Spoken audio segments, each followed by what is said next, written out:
Hello everyone. Today we're going to solve the given multiple choice questions.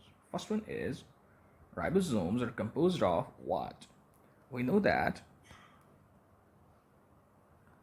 ribosome having two subunits, larger or smaller, has the composition of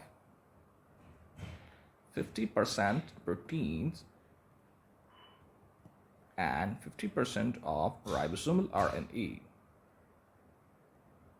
So they are the ribonucleoprotein particles. So ribosomes are composed of both proteins and lipids.